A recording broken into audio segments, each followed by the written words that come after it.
How's it going, ladies and gentlemen? Welcome in to another episode of NAISB. My name is Reagan Harold. That's Carly Fitzer. Well, it's quite a weekend. First off, I hope you all had a Yeah. wonderful Easter weekend. I imagine that we got a little bit larger of an audience than usual. So we'll go ahead and talk about what the people want to talk about. First off, we're not here for a pity party. I'm not doing that. It's not what we're here for. Not interested in it. So last year was obviously my first year covering NAIA softball. There's a part of the game I didn't quite understand. I obviously still don't understand. And I think it's a pretty good boat that's with me. Obviously, we're talking about obstruction. So again, I'm not going to go in here and yell and spew and get mad at umpires or rules and all that. One, we can get mad at the umpires. Now, the umpires this weekend make some bad calls, sure. Um, it's not just this weekend. Carly, I know you watched the game with Midland. You said there were a couple, yeah? There was, yeah. I couldn't really see home plate, but I, from what I saw, the throw from Emily Pry would have absolutely hosed the runner. Okay. And I guess she started going back to third, but yeah, called obstruction on the catcher for blocking the plate. Yeah, so I saw it a couple times last year, like I was saying, and I didn't really get it. Obviously a big one last year was Benedictine Baker in the 10th inning, like the one that this weekend. That was one where I was kind of like, There were a couple others that some I saw is just like, okay, this is starting to kind of stack up. Well, this weekend was kind of my tipping point with it. And why it's personally made me angry, not because I care who wins the games. Honestly, I don't. Like, unless it's this team right here, like I'm neutral, honestly. I don't have a rooting interest in your team. I'm sorry. I don't. I hate to break that to everybody. Is what it is. Um, the problem I have with it is it's starting to ruin some really good games. That's one. That's just the fan part of me getting angry and getting mad about it. The former student athlete side of me is pissed off that it's obviously messing with the girls and the other the student athletes. I mean by the person. Anyways, that part of it, and just knowing, kind of like this. If you're in a room and you know for a fact there's a poisonous snake in the room, you're either going to get out of the room and try to find the snake and get it out, right? It's one thing for these to start for these to affect regular season games, big regular season games at that. These games affected ratings. They say what you want. These two calls, which we'll get into in a little bit, my personal thoughts on and Carly's thoughts on both calls. They just affected two teams that will not be in the top 25 this week because of it. Period. Now Baker probably I don't know if they what happens with that one. Also, Benedictine, you don't know. But they technically lost the game on those calls. That's the truth. And it's going to hurt them. But I tell you who's really hurting right now is Baker. Thankfully, they got one, but good God, if Baker would have went 0-4, it's alarm sounded time. And still, I mean, Baker's going to have to win a lot of softball games down the stretch to make the opening round. That just is what it is. Again, we talk about that later. So let's get into it. Let's break this down. Let's look at the what, the why, the how. Because we need to come together as a community and have an honest conversation about what obstruction is, why is it inconsistent, and how do we fix it. All right. So what is it? Let's just read it. I mean, straight word for word from the rule book. And it's obstruction, section 9.5.1, NCAA rule book. We follow this rule. All right. Again, I'm reading this word for word. If you don't want to listen to this, fast forward 60 seconds.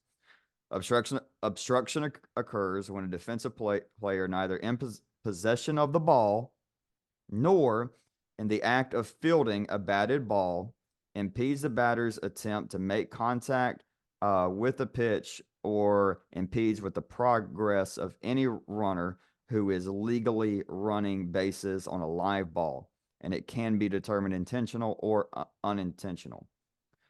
While not in possession of the ball, it is obstruction if the defensive player A blocks any part of the leading edge of first, second, or third base or home plate, or B otherwise blocks the runner from advancing or returning to the base. The defensive player is not considered obstructing if they are in possession of the ball or they are making a legitimate reaction to the trajectory of the ball after it is thrown. There's kind of four subsections or notes. All right, yeah, it says notes. All right. One, once in possession of the ball, the defensive player can be positioned between the runner and the base and the plate. Two, obstruction may be ruled even though there is no physical contact. That's one we need to look at. Three, if in the umpire's judgment, the runner would have been clearly put out, then obstruction is ignored. Four, obstruction can occur on a force or tag play. There's then also a diagram. In the YouTube episode, I will put this in, or I'll tell you what, I'll put it in. I'll put in a picture. You'll see it on the YouTube of what it means by the leading edge. But basically, if for everybody back home, if you're an umpire or a catcher and you're looking at home, it's the left side of the plate coming down. That is what's considered the lane. All right. So that's what obstruction is. Why is it such an issue and why is it so inconsistent? Well, as I said earlier, that is from the NCAA rule book. That league, that governing body has replay. We do not have replay. Not really. I've not heard any talks of it. I don't know if I think if the coaches were the ones voting on it, I think we'd probably get something like 200, like not 200, like 160 to like 35 votes. I think it'd be pretty unanimous to get replay in. That's obviously above all the coaches' pay grades. I mean, that's up to more athletic directors and really more presidents to have that conversation. Another reason, it's a quick play. It's a bang, bang play, and it's a judgment call.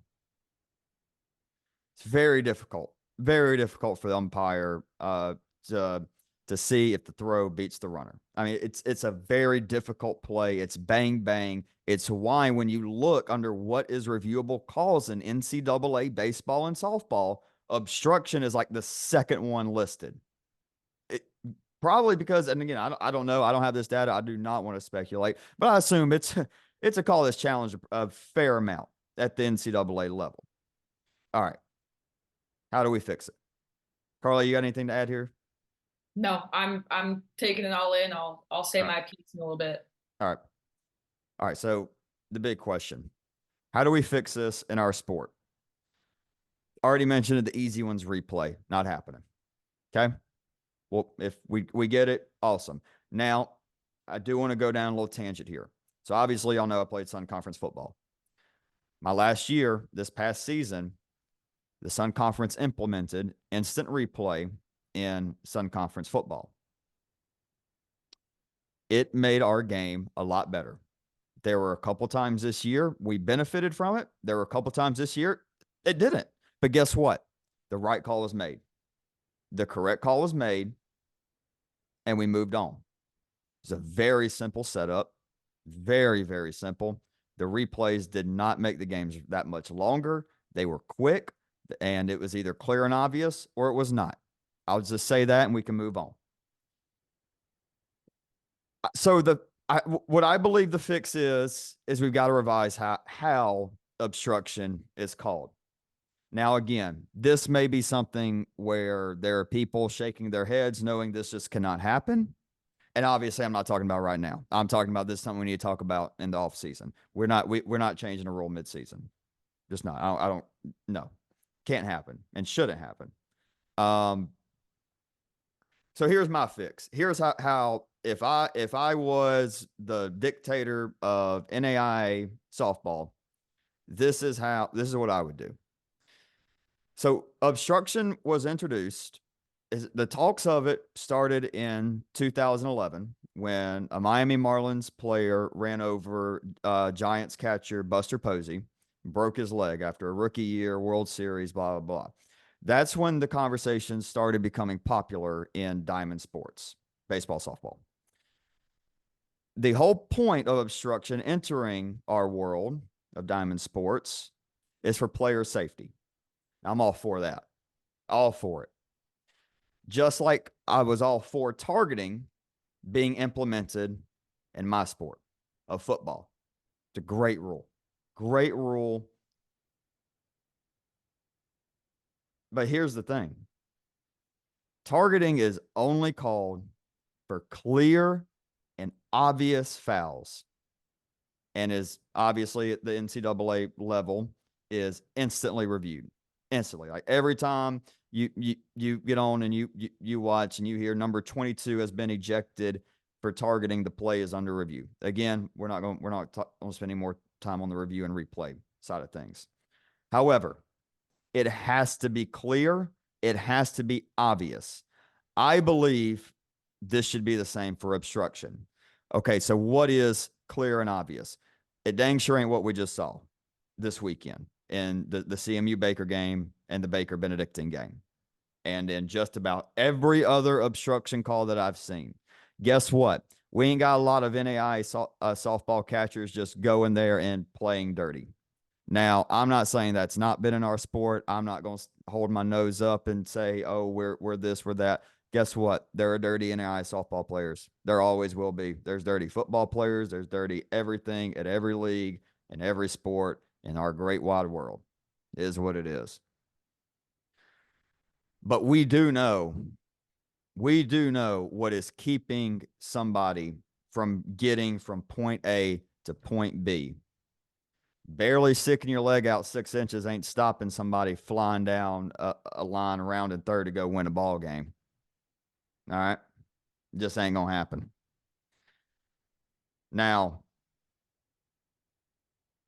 is this the answer? I don't know. But I think you can really tell if a ball, especially a play at the plate. And maybe we really need to separate this into what is obstruction on first, second, and third, and what is obstruction at home. Because obviously, anytime we're talking, we're usually talking home. Because if it happens on the base pad, Carly, have you ever seen one at first, second, or third, and you're like, oh, that was an obstruction? You get what I'm saying? No, I haven't. This one, yeah. Yeah. Like when It's you clear see and obvious. obstruction on the base pad, it's like, oh yeah, Yeah. that's obstruction. So why aren't we having problems at home plate? Well, it's the angle. It's just the angle of the catcher having to turn and make that play from the outfield or on a cutoff or whatever. But we know, and it's maybe something that umpires need to bring up. Maybe I think it should be it should be one of the first things we talk about revising or doing anything with before we do a single other thing with any softball, because I think it's the biggest problem in our sport right now, in our league. And don't get me wrong, I love the NAIA and I love NAIA softball, and really this is the first time I've come on this platform and challenged change. This needs to change.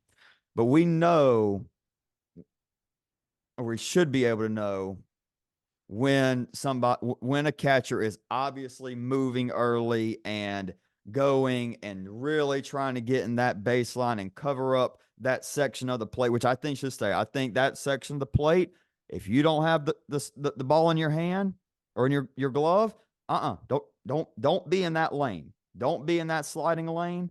Or there's a really good video that the NFCA put out on YouTube. Just Google, because last night night before last for as this is up on Monday, I Googled what is obstruction because I'm like, all right, well, let's get into it. NFCA has got a wonderful video that breaks it down, and part of it is the catcher can be behind the plate and do that. Bold strategy if you want to have your catcher behind the plate, but still, I mean, that's probably a good way to not get called for obstruction. Yeah, I think the best way to put this is it's got to be clear and obvious.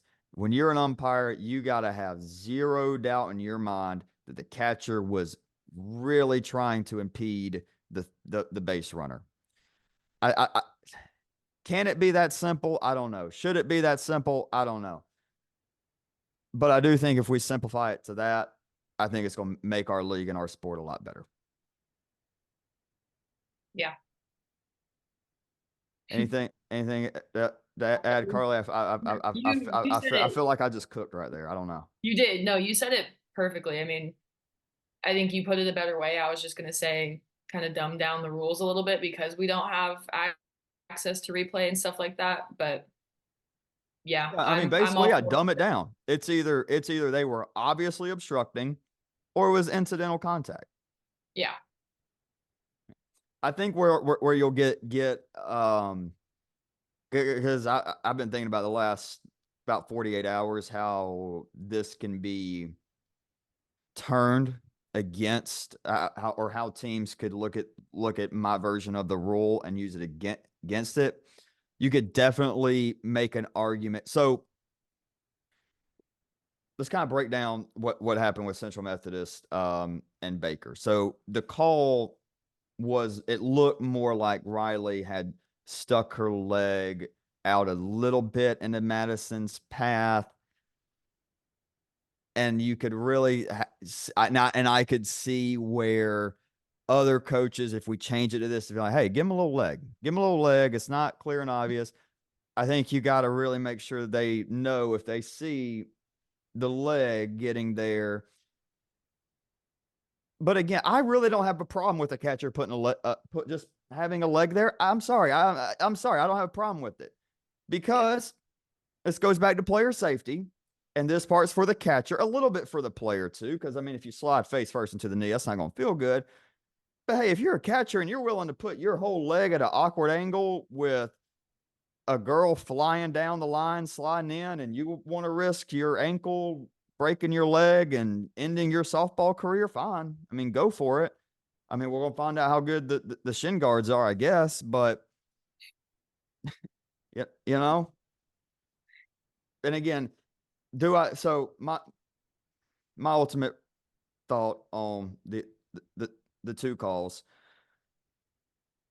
I think it was a real bang bang one for Baker and CMU. I can't really blame. I don't not blame. I definitely disagree with the umpire. Do I think it was obstruction? No. But I think it was obstruction because the ball beat her. Now, if the ball didn't beat her and her leg was all the way out in the path, by the letter of the law, it's obstruction. Hmm. Carly, you've watched the clip about as many times as I have. What do you think? Do you think the ball beat the runner, or is it bang bang? Where you stand? Where you stand on it? Whatever. Um, for the CMU game, Yeah. I think it's more bang bang. I mean, you got to really slow it down Yeah. It's a to. tough one. It's a tough one. For sure. Yeah. Sorry. I got high energy right now. I'm trying to contain a good bit because I really want to get on and start yelling a little bit, but I'm trying to stay calm. You're But doing great. thanks, Carly. Now the other one, Benedictine Baker. No, no. That's the one I have more You of an got issue. what's up? That's the one I have more of an issue with. Yeah, that's not obstruction. No. Now look, I'm not gonna go in here and bash an umpire. That's not what this platform is for. And I'll say this: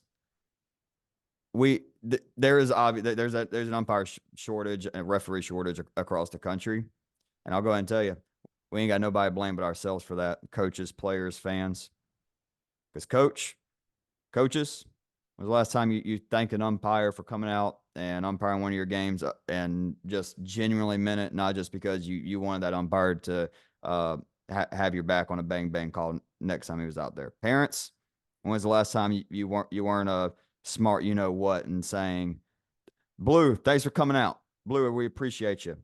Think about that a little bit. And then, hey, for me, when was the last time if you go listen to some Weber baseball and softball broadcasts, unfortunately, I'll admit it. I've definitely said more negative than positive things about umpires. That's just is what it is. So we have nobody to blame for ourselves as far as an umpire lack of umpires across the country, and we're seeing that across the board. And it's just is what it is. All sports. And it's gonna hurt us, and look, I'm not trying to wag my finger or get old man yelling at clouds and everybody, but how about we start changing the umpire culture a little bit, people? They're people too. They make mistakes happen. They went home and they spent Easter Sunday with their families just like y'all did.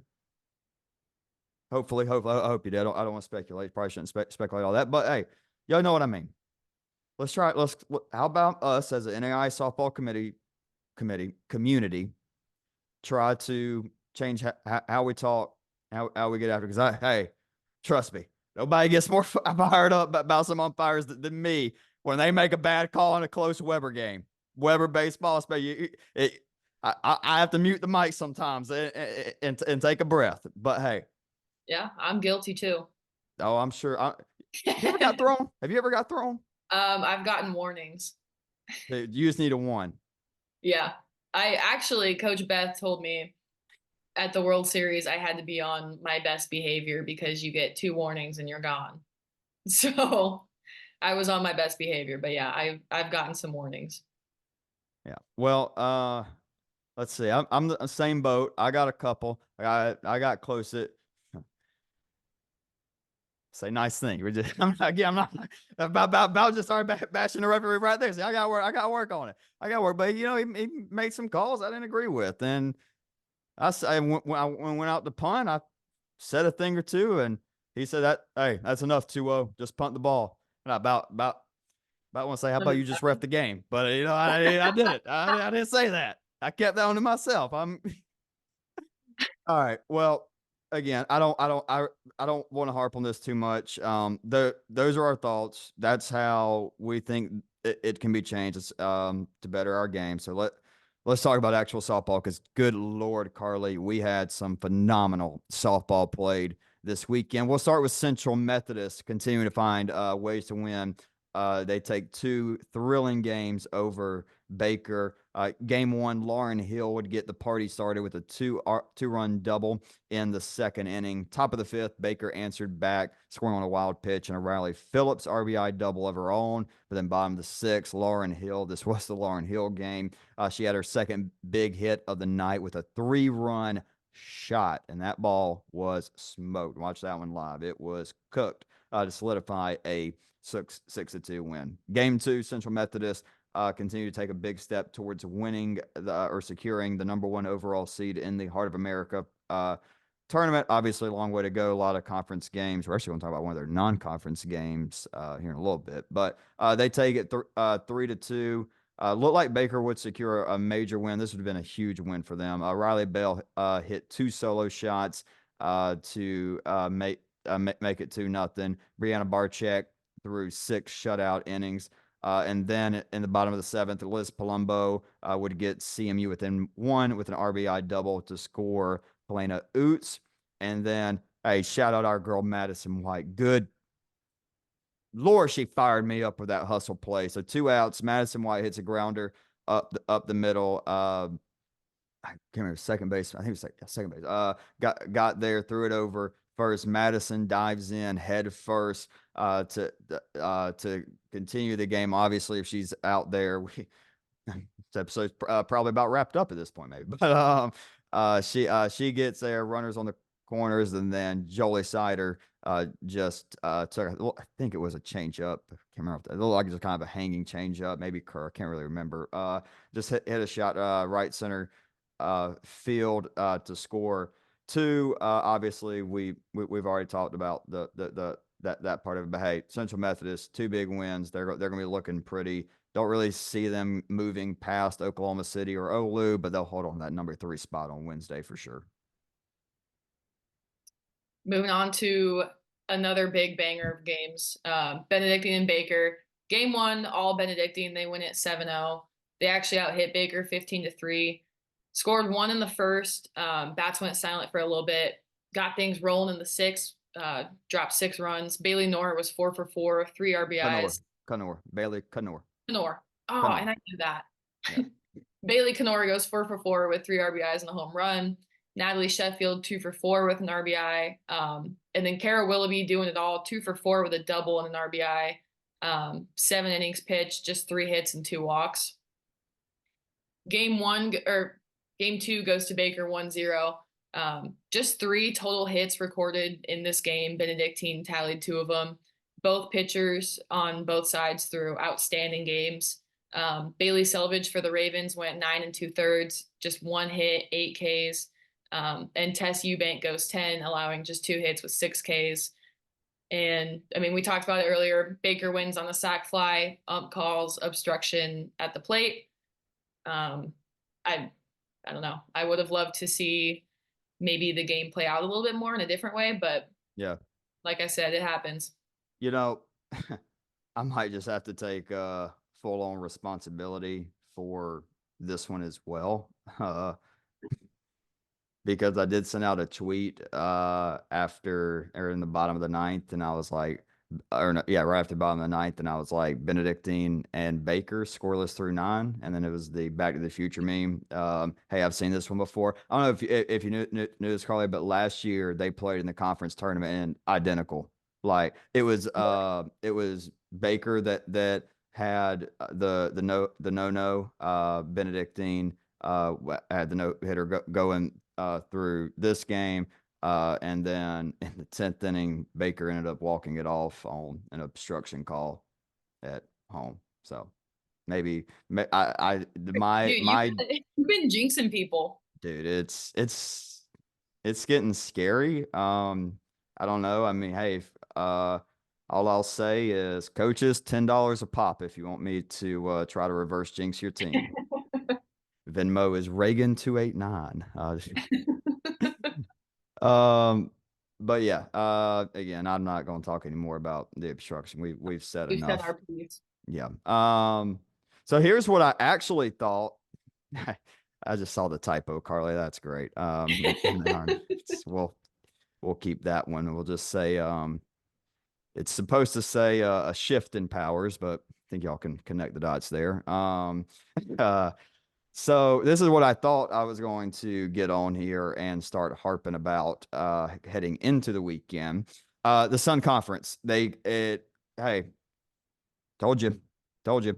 It's continuing to show signs of parity and a shift in powers. We're going to start with the Kaiser Seahawks. Man, try telling you.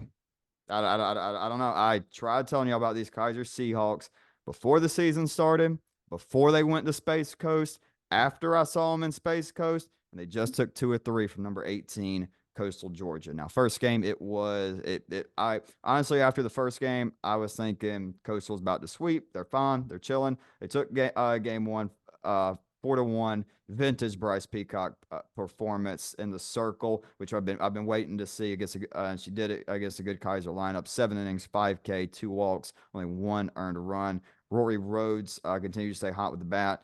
2 for 4, another vet, and Matt Cagey, 2 for 3 with an RBI single. But to be honest, if there's a real knock on Kaiser, good Lord, we got a Kaiser. Coach Pryor needs to start hitting missiles, maybe, and fix some of these gloves. 5 errors, assisted, 2 big unearned runs, but obviously, whatever he said got him going because of game 2, 4-1 win for the Seahawks. Lizzie Small and Brunella Betatia had 2 for 3 days that started with RBI singles in the first. Lizzie's scored another one. They jumped out to a 3-0 lead. Mariners would get one back. But it was a shutout for Vilcek for the Seahawks the rest of the way, other than just one run. Yeah, just gave the one run. Then game three, Kaiser took 5-2. Mariners got up 2-0 in the third. But then Seahawks would say would cut the deficit in half with a Lacey Trevinas RBI single. And then after that, Molly Reed would hit a bases loaded 2 RBI single. And then a big FIU transfer at second base, Bridget Dunham, had a 2 RBI double to make it 5-2. That's all Seahawks would need. They secured a massive series win. If you need more evidence, Ave Maria took one from Southeastern. Now Southeastern took two. Southeastern looked good. I think the Fire, you know, it's like that if you watch this Sopranos, you watch Sopranos? I haven't. All right, you got homework. You got homework to do.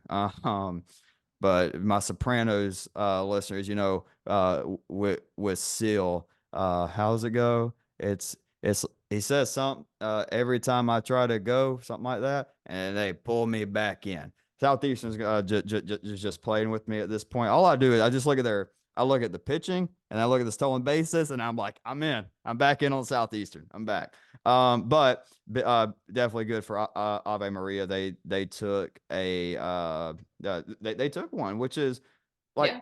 surprising. And I remember when Mimi was on a week or so ago, and it was like, hey, Mimi, St. Thomas just took two, and she was like, yeah, I know, that's insane. It's like, I don't know, not really anymore. Yeah. It's a lot of fun down here, and we got a new school coming, New College of Florida. Now, first year program. It's a first year program. But here in Sarasota, it's a beautiful campus. They're going to be good. Coastal's young and loaded. I mean Eden the that freshman for Southeastern might be their best pitcher on a staff with Autumn Hunter and Claire Seckinger. I already talked to you about Kaiser. I've already said a bunch about St. Thomas. I'm a big fan of Todd Buckingham at Weber. But look, go listen to those Sun Conference Media Days. They're on our YouTube channel down there. So go check those out and go listen to some of that, because I'm telling y'all, this conference is going to wake up and be a beast again. Don't worry. Don't worry. You get us now. Get us now. Get us now. That's all I'll say. But Carly, let's go to you want to talk a little Mobat Columbia? Yeah. Yeah. Let's do it. I'll Yeah. hit this little highlight here, and then you were hyping them up. I'll let you cook on that All one. right. This is all I wanted to say. These are my notes that I saw, and I fully believe, and I want it to come from me. But if you want to get the recap, that cool. You want to do that? Yeah, that's cool. All right. Missouri Baptist. Sorry, we haven't been talking about you too much. You have flown under our radar. Not anymore. We got you. 16-2, and hey, well, it isn't personal. It's not because your baseball team knocked Weber out in the opening round last year. It's not that, I promise. but looking at it, Mobap 16-2 in their last 18 games. They've won 10 in a row. They're 8-0 in conference play. They're probably going to cruise to taking the one seed in that conference after sweeping Columbia and Cotty. Still a couple challenges, still a few games. Obviously, starting 8-0 doesn't guarantee anything, but I like Mobap's chance of being the one seed in that tournament. They're going to win a lot of games, and they got a big one today on Monday. We'll talk about that in the midweek preview. But Carly, I was thinking about doing a blind resume here, but I'm good. I'm going doing that. But tell me who these numbers kind of remind you of. 461, 7 home runs, 16 doubles, 31 RBIs in 30 games, a 1.04 ERA, a .9 WHIP, 77 strikeouts in 80 innings, 12-1 record in 14 starts. Now, does that not sound like somebody we know in West San Antonio? Sounds a lot like Miss Cassie Valdez. Well, it is not. It is a sophomore by the name of Brooklyn Fisher, who is off to another phenomenal year. She is having an All-American type season, probably going to be player of the year in that conference. and that's not the only one, but obviously those numbers are what really, really, really stood out Yeah. to me. And again, now we talked about Mobap in the preview, and we talked about them a little bit. I think the last time was probably around Gulf Shores time, maybe, or NFCA time. Can't remember Yeah. what they go to. One of those probably last time, but man, they've been on a heater over the last month. Yeah. I mean, yeah. Um, yeah, I'll jump into the review though. They Yeah. took 2 from Columbia. Game 1, they win 3-0. Natalie Archer clears the bases for the only scoring of the day. And it's all that Fisher needed going the distance. She allowed just 2 hits while striking out 6. Game 2, again, all Mobap, 6-0. Alexandria Kafala, grad student who's having an excellent year at the plate and in the circle in her second year at Mobap. She had a complete game shutout, going 2 for 4, scoring 2 runs, and 8 bats combined for 13 hits, 5 players with RBIs. Carly, remember a couple weeks ago, so we were kind of talking about Madonna as, maybe that team that'll sneak up and go to the World Series, but obviously Madonna was not ever going to fall in that category. We all knew they would be in the top 25 in the second polls. This is the team. This is Yeah. my 2023 Midland. This is my 2022 Weber. Now all this is going to go out the door if they take one, or definitely if they take two against Central Methodist Monday.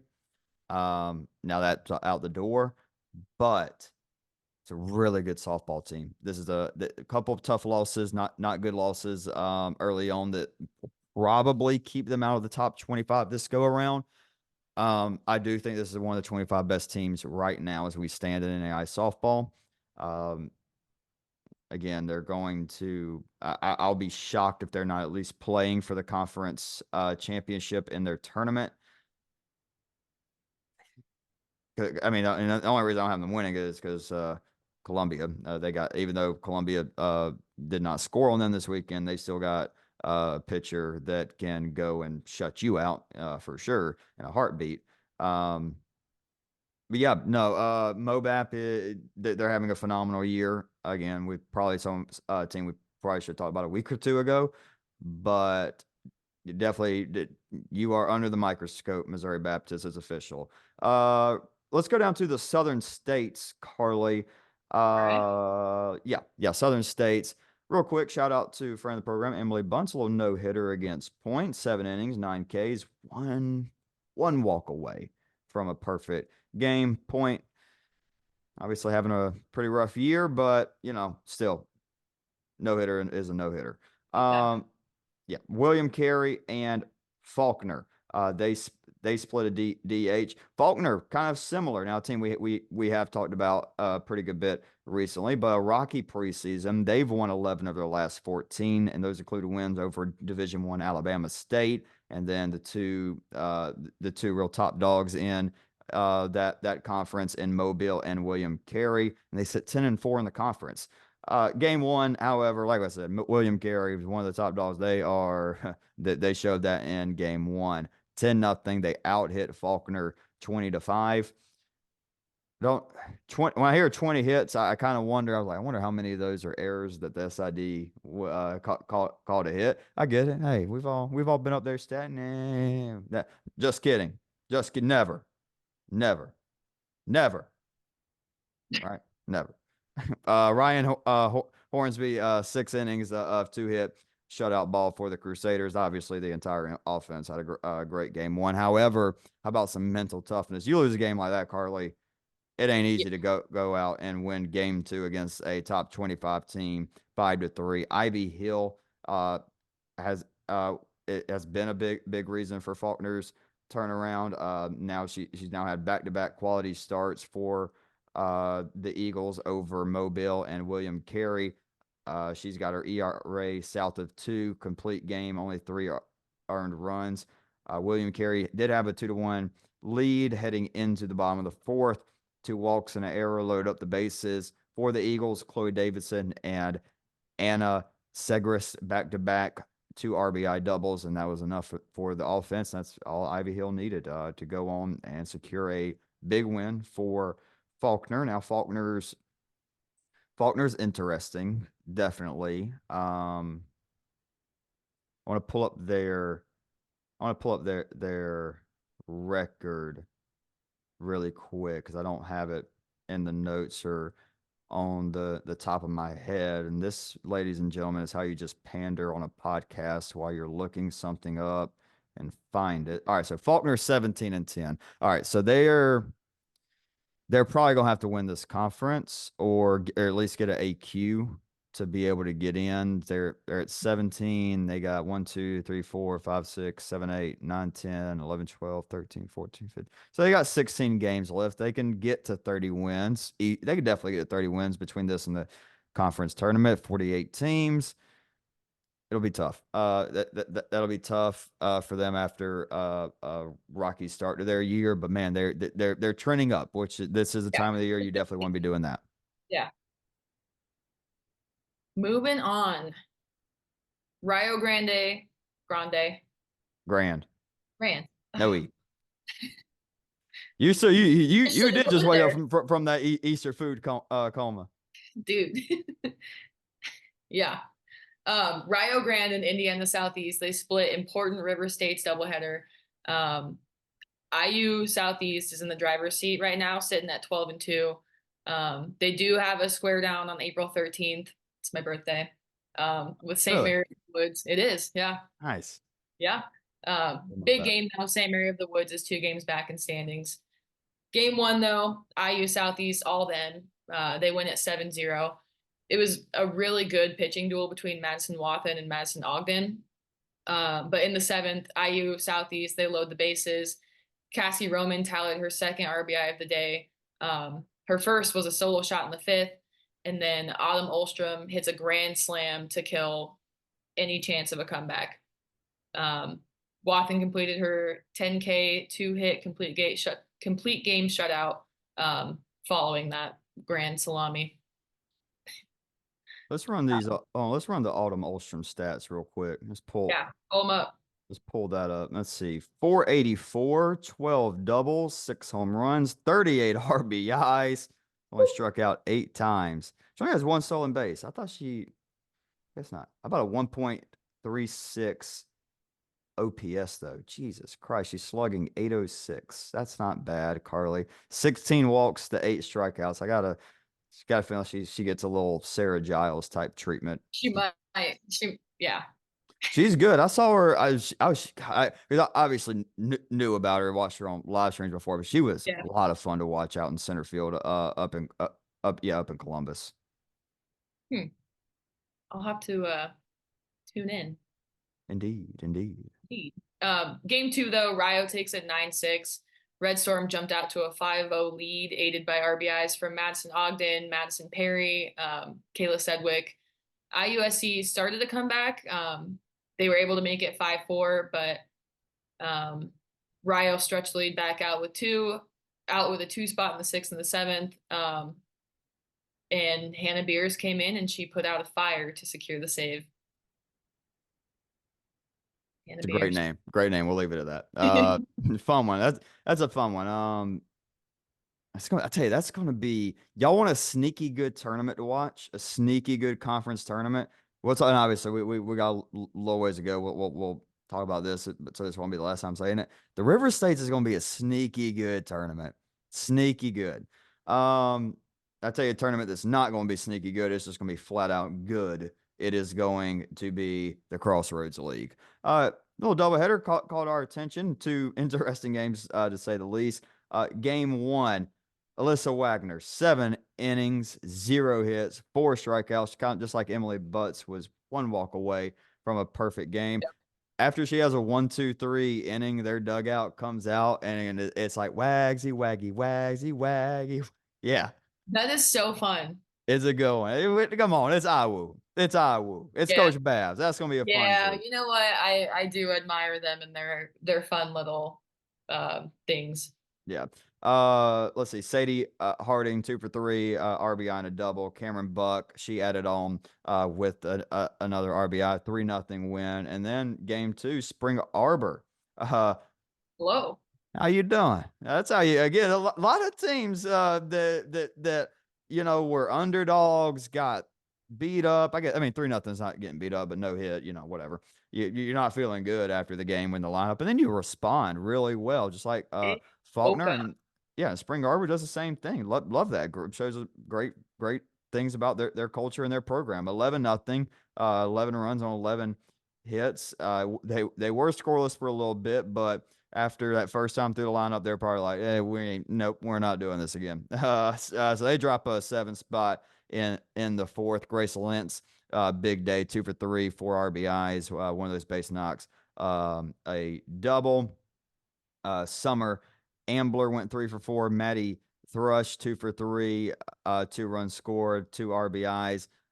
We just talked about some pretty good two-way players. Emily Hamp certainly falls into that category. 2 for 4, 2 RBIs, while allowing just 4 hits in the circle with 5 strikeouts. And something that just popped in my mind, we didn't even talk about the All-Star ballot because I was like, oh Oh yeah, yeah. yeah. I don't know why. I was like, obviously we've talked about a lot of players who are on that ballot, but yeah, I don't know why we had to get to Hamp for me to be like, oh yeah. But we're at just under. We may be at it now, honestly, because we were at like 1450 something, so we're at about 1500 ballots. Awesome. Appreciate y'all. Amazing. There's only one that's pretty much wrapped up. The rest are still open. The voting ends Wednesday morning, 9 a.m. Eastern time. That is 8 a.m. For our central, 7 a.m. for our folks on Mountain, and 6 a.m. for our folks on the West Coast. So maybe a little unfair to the West Coast folks. I apologize. Hey, get your votes in. Get the Yeah. votes in. You only vote once per email. Anyways, all right. Midweek preview. Oh, we gave one friend of the program a shout out. We'll give another. Tally Burgess, congratulations on breaking the Cumberland's Patriots all-time win record with 52. Hey, everybody listening, please tag us and stuff like that. Tag us, send it to us. I check those Twitter and Instagram DMs a couple times a day just in case we get anything. Um, do that. And if you don't see a response or something, DM me personally. I don't care. On Instagram, Twitter. So we know. I really do not mind. Let us know these kind of things. If you do something cool, if there's a walk off, don't like just reach out. Like if there's a walk off, if there's a record broken, if there's a coach reaching a milestone, well, whatever it is, just let me know. Let Carly know. Let Yeah. Carp know. Madison. Let us know. Actually, yeah, we had a milestone out thing about congratulations, Coach Jay Kent for Ottawa. He just picked up career win number 600 this past week. So pretty cool stuff. So like stuff like that. Like again, That's what we're yeah, that's what we're here for. And like we try to keep up with it, but we got jobs, we got other responsibilities, not to make excuse organization, but like make help us help you, basically. Carly, we have got just an unbelievable, really, Monday, Tuesday, Wednesday in NAI softball. We get it kicked off. Already talked about this game. Doubleheader starting at 2 p.m. Central Time, Missouri Baptist, Central Methodist. That's a great way to get the week started. yeah, that's gonna be a banger. Banger. Tuesday, doubleheader at 3 p.m. Central Time, Mobile and Georgia Gwinnett. Banger. Put that on your radar. Gwinnett's always got a fun. I love how they. I mean, I get it. Not everybody gets to do it. They're independent, but Yeah, you, they you yeah. you could go about it a much different way than they do. Like they could go, all right, one game, cupcake, one game. They don't do that. No, It's they one of the. don't. They don't shy away from the competition, and I love that about them. Shout out Coach Cat and the Grizz. Yeah. Two more Tuesday though. We got Marion and Taylor playing a doubleheader at 5 p.m. Central Time. And then LSUA and Louisiana Christian, they're set to start their duel at 6 p.m. Central, another doubleheader.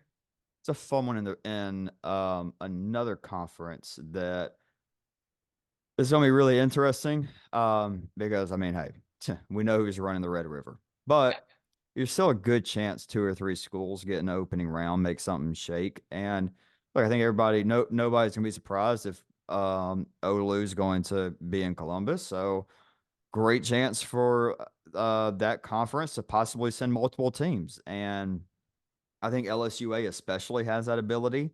Mhm. Houston Victoria is a great team. They Yeah. play. I think they take on Texarkana either this week or next or this weekend. Can't remember, but either way, the fun one. It's one definitely. Let's definitely watch as a community. Let's keep an eye on some of these schools outside of West San Antonio in that conference. Moving on to Wednesday, another conference that we've talked a good bit about this year, underrated one in Concordia of Ann Arbor taking on Indiana Tech, 4 p.m. Central Time DH. In the KCAC, Oakwoo, who's been knocking some teams off, making a little bit of rumble. I would highly encourage everybody to check out that doubleheader against Evangel, 3 p.m. Central Time doubleheader. And then Carly, ooh, Miss Mimi Maggart's got herself a good one on Wednesday. Yeah. Yeah. That'll be Ottawa. good. Yeah, Ottawa, Avila, 3 p.m. First pitch for a massive KCA, probably the game of the year or DH of the year in the KCAC. No, that's a great. There's a lot of great matchups in that conference this year, but that's definitely one we've had highlighted for a while. And then honestly, probably the doubleheader that one. This is the biggest doubleheader in the AAC, Appalachian Athletic Conference. Trip McConnell, Reinhardt, two rivals in Georgia, the Peach State getting after it. How about some good like late night softball, or not Yeah. late night, but like evening Yeah. softball. I'm about it. So about it. I mean, it's just a great time of the year. Great time of the year. It's warm. I mean, it's always kind of warm down here, but it's getting warm everywhere. I guess I don't know, but like, I don't know. It's just sports. Yeah. By the way, screw that Sweet 16 bracket. That did not. I thought that was going to make me feel better. It did it. It did it. Creighton, Uh, what happened? Brayden broke my heart. I'll tell you what, UConn. You I'm guys are gonna have to. I'm gonna have to ride UConn. Them or you know what? NC State. Yeah. Yep. I Love mean, a good underdog, especially when you beat Duke. always a great day when Duke lose. I'm sorry, but Coach K leaving does not mean I not the biggest Coach K. Well, respect Coach K obviously a ton. Was never really just like as a fan, his biggest fan. So that Duke, I still Duke's one of those schools you're either in it, you're for them, or you're not. Yeah. So 100%. so what's up? They're Is you got NC State over UConn for the Natty? probably not. You gonna go UConn over NC I, State? I think I would. Yeah. Yeah, I'll go. Whatever. I mean, so UConn. I'm sorry, I'm about to just absolutely screw you right here, but I'm going to say y'all beat NC State in the national title. So NC State, congratulations. Or honest, neither one of those teams. It's going to be Alabama. Who's NC State playing? I don't even know what side of the bracket they're on. I know Purdue won. Purdue. Yeah. Purdue, Alabama's not what America needs. America needs UConn versus NC State. Yeah. I'm about it. Yeah. DJ Burns is going to eat Zach Edey's lunch, but the referees are going to go, I'm sorry. I'm sorry. I'm sorry. I apologize. My Good catch. bad. Good My catch. bad. Good catch. The referees are going to call a great game. It's going to be a great Final Four to watch. Dude, did you see who was it in the women's? It was Texas and someone else that the 3-point lines were different Oh, lengths. yeah. I saw that. How did that happen? I'm going to say it's not going to happen in the men's tournament. Yeah. Say that. I don't know.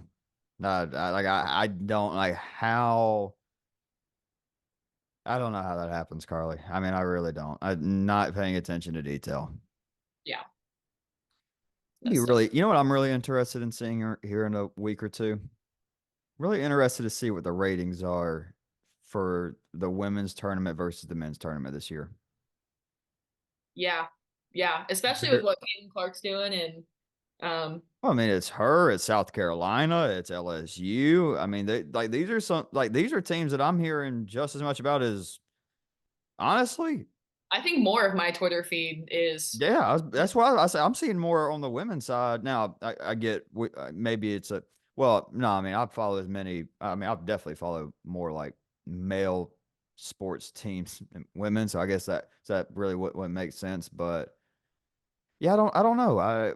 And I'll be honest, and like I can joke like, oh yeah, my bracket sucks. I'm not watching, but like I'm just not feeling the madness, I guess, as much this year. yeah. And like there's some supers, dude, like I really think about it. Like of players that I really like know and like I think are like mainstream. Like I think on the men's side, there's Zach Edey for sure.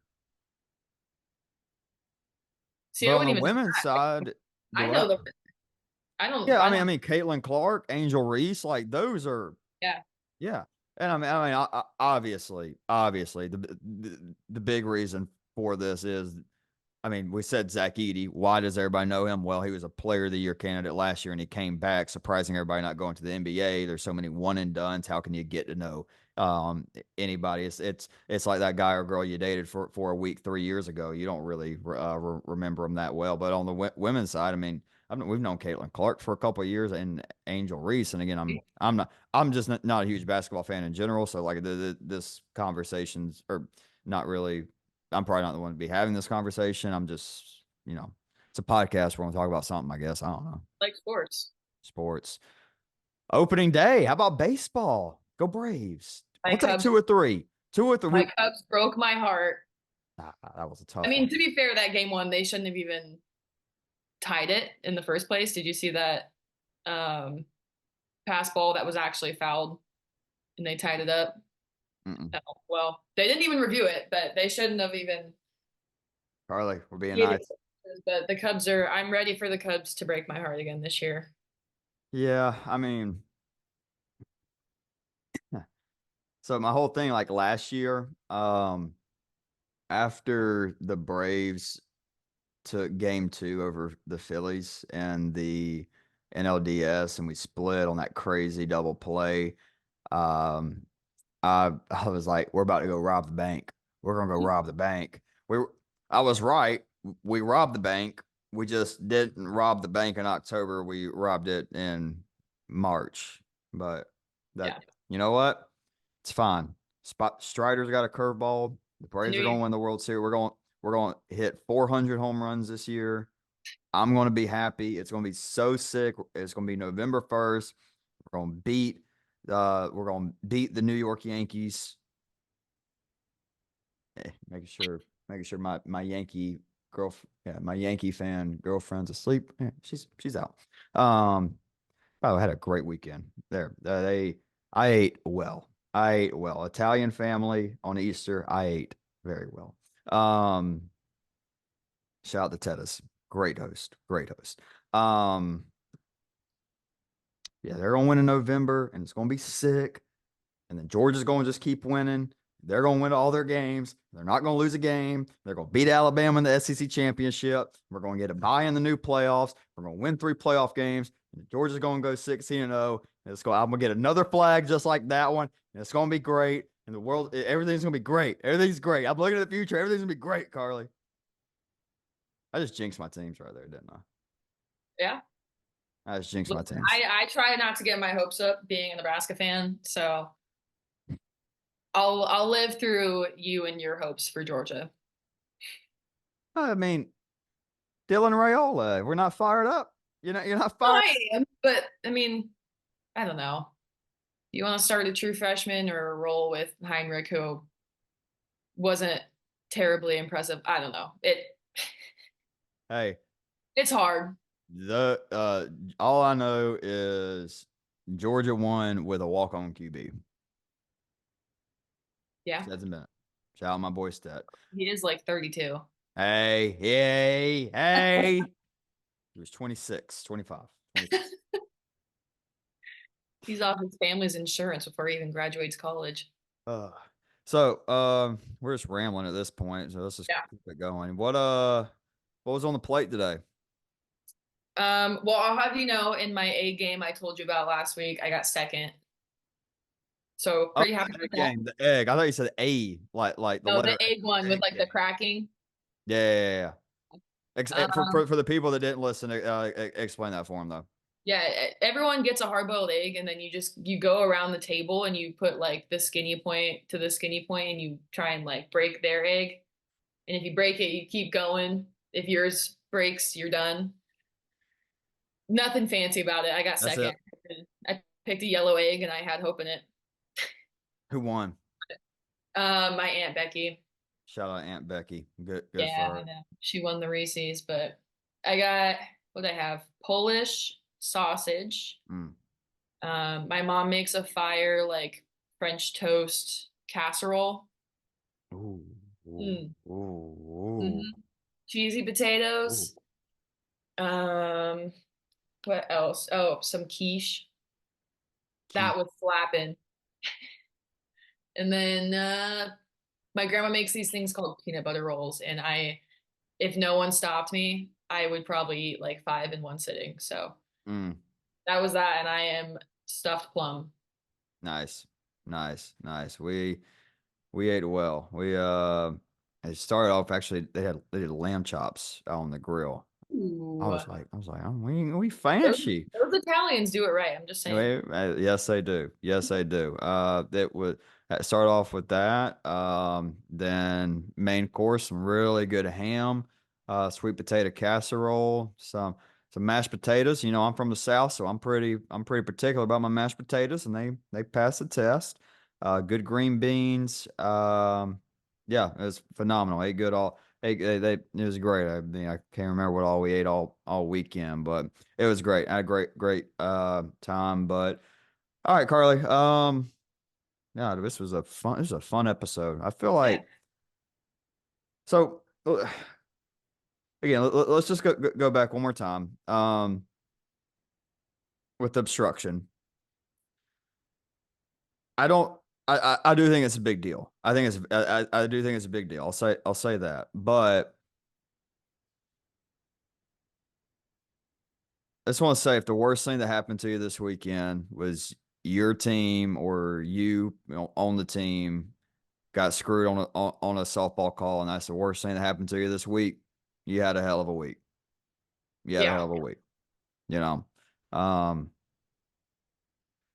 I'll share this on here. I one of my bet. Not gonna say his name, but I did have one of my best and oldest friends. Unfortunately, his older brother, who Carly is not that much older than us, he had a heart attack. Um, yeah, and he passed away, unfortunately. But you know, there's bigger things in life than the softball. But you know, you know, there's another team that's hurting, and I'm not going to go into those details, but you know, there's a lot bigger things than softball, and let's remember that. You know, especially after what this weekend symbolizes and what it's all about. And yeah, and hey, not to dampen the mood or anything. Let's have a fantastic week of softball, and yeah, let's rock and roll, ladies and gentlemen. Right. All right, you have a great rest of y'all week. We'll be back Friday.